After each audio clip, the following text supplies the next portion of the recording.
全世界法律工作者的专业媒体法律简报，由6度简报团队制作。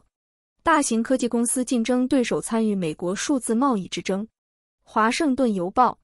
包括电子邮件供应商 Proton、评论网站 Yelp 和定价服务 Koku 在内的科技公司敦促美国政府官员拒绝型业竞争对手在目前正在进行的印太谈判中推翻民主通过的反垄断法的企图。该联盟表示担心大型科技公司正试图阻止禁止其反竞争行为的政策。他们声称，谈判缺乏透明度导致一些数位公司的观点不公平地主导了讨论，中小型科技公司在很大程度上被排除在外。这些举措促使美国政治两党的立法者以及消费者权益保护团体参与其中，但商业团体表示，数位贸易条款将确保其他国家不会阻止美国产生的数据流。与此同时，包括亚马逊、谷歌、苹果和 Meta 在内的科技型业组织呼吁政府确保其数字贸易政策解决美国科技公司潜在的海外经济壁垒。最高法院支援谷歌和 Twitter， 平台免于对用户发布的内容承担法律责任。金融时报，美国最高法院已决定不对2起案件的互联网出版商法律保护进行全面改革。这2起案件可能会对谷歌和 Twitter 等在线平台的法律进行重大修改。这些案件围绕通信规范法第230条展开，该条保护在线平台免于对用户发布的内容承担法律责任。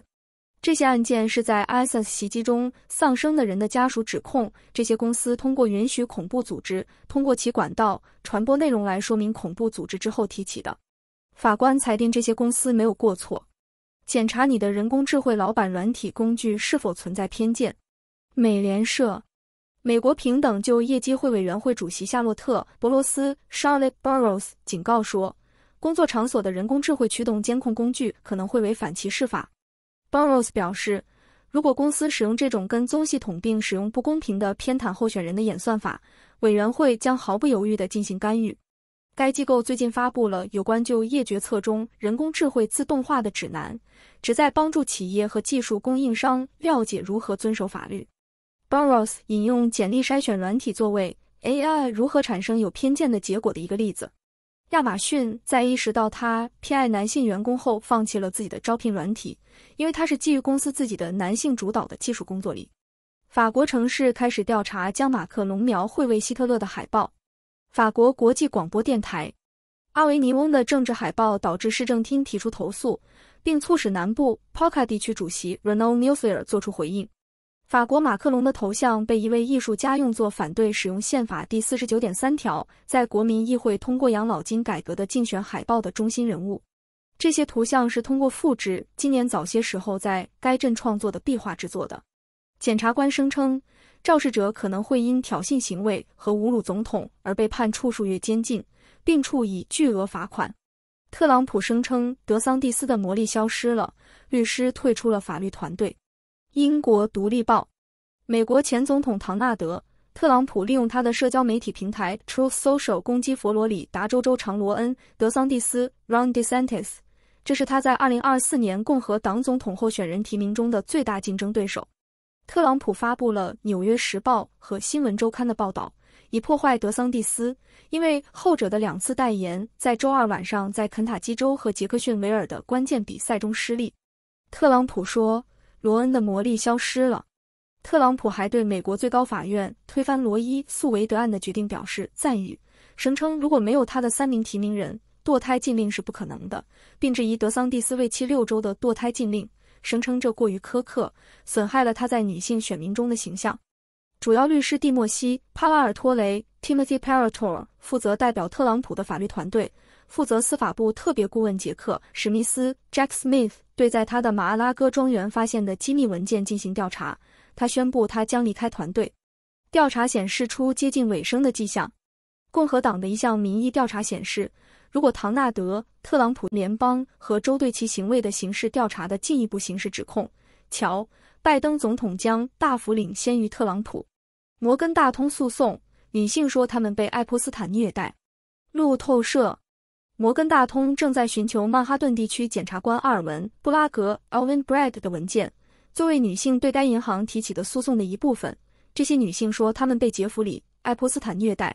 目前尚不清楚布拉格为何参加此案的会议，但美国地区法官杰德·拉科夫 （Jed Rakoff） 指示他在周五之前向摩根大通提供特权日志。在德意志银行同意支付7500万美元来解决指控其为爱泼斯坦一提供便利的女性诉讼后，该银行的要求广为人知。律师说，德意志银行将支付7500万美元来解决爱泼斯坦性虐待受害者的诉讼。美联社，德意志银行将支付7500万美元来解决女性的诉讼。这些女性说，她们被已故金融家杰弗里·爱泼斯坦 （Jeffrey Epstein） 性虐待。在该案中，代表女性的一家公司称这是美国历史上最大的银行性贩运和解协定。该诉讼称，该银行故意从爱泼斯坦的意中受益。德意志银行承认，将爱泼斯坦作为客户是一个错误，但该银行已经加入了摩根大通 （JP Morgan Chase） 的行列。摩根大通也因与爱泼斯坦的联系而被起诉，以对抗受害者提出的索赔。德意志银行表示，从2013年到2018年，他向爱泼斯坦提供了常规银行服务，并声称该诉讼并未证明他是爱泼斯坦犯罪性贩运团伙的一部分。IT 工作者起诉老板错误的巨型生殖器首字母缩略词。英国独立报，一名妇女对上司的性骚扰案件已被就业法庭驳回。卡琳娜·加斯帕罗娃 （Karina Gasparova） 曾担任无纸化文档公司 SDOCS 的项目经理。他对亚历山大·古兰德里斯 （Alexander Gulandris） 提起诉讼。他将其描述为一个有钱有势的男人，他认为他想与他发生性关系。加斯帕罗娃辩称，他误解了老板发来的电子邮件中的某些信件和文字。他认为老板对于他的浪漫或性关系感兴趣。然而，仲裁庭发现加斯帕罗娃对日常事件的方向是扭曲的。新加坡在3周内第2次与毒品有关的处决中绞死男子。纽约时报，新加坡绞死了一名36岁的男子，他因拥有不到 3.5 磅的大麻而被定罪，这是该国3周内第2次因犯罪而被处决。新加坡自1975年以来对被判犯有贩毒罪的人判处死刑，在大多数情况下，贩运超过500克大麻的人将被判处死刑。人权组织谴责了他们认为严重过度的惩罚，但对新加坡毒品政策的反对并没有获得太大的牵引力，因为公众仍然在很大程度上支援死刑。美国共和党跨性别法律堆积如山，设定2024年战线。路透社，仅在今年前5个月，美国各地共和党控制的州就提出了500多项影响 LGBTQ+ 人群的法案，其中48项已获得通过。大多数针对跨性别者，法案涉及社区公共生活的方方面面。许多措施旨在阻止跨性别女孩参加女性运动，要求跨性别者使用与其出生时指定的性别相匹配的浴室，或限制跨性别者更改身份证件上的性别。LGBTQ+ 权利活动家正在反击。德克萨斯州的抗议活动导致州立法者发回一项旨在禁止性别确认护理的法案。与此同时，5个州的许多共和党人已经通过了法案，认为让性别确认护理发生是错误的。他们不信任支援性别确认护理的医学共识，将其称为危险和实验。法官在老虎伍兹与前女友的纠纷中维持 NDA 仲裁条款。CNN， 佛罗里达州的一名法官否认了职业高尔夫球手泰格·伍兹 （Tiger Woods） 的前合伙人埃里卡·赫尔曼 （Erica Herman） 宣布保密协定 NDA 不可执行的企图。赫尔曼辩称，由于对15次大满贯冠军伍兹的性骚扰指控，该协议无效。据称，伍兹强迫赫尔曼签署保密协定。根据性行为不端指控使协议无效的新联邦法律也受到质疑。佛罗里达州第19巡回法院的法官伊丽莎白·梅茨格 （Elizabeth Metzger） 驳回了赫尔曼关于 NDA 无效且不可执行的主张，允许仲裁程序继续进行。沃霍尔已阐述掉了美国最高法院对王子画作的版权争夺。路透社，美国最高法院在与摄影师林恩·戈德史密斯 （Lynn Goldsmith） 的版权纠纷中裁定安迪·沃霍尔的遗产败诉。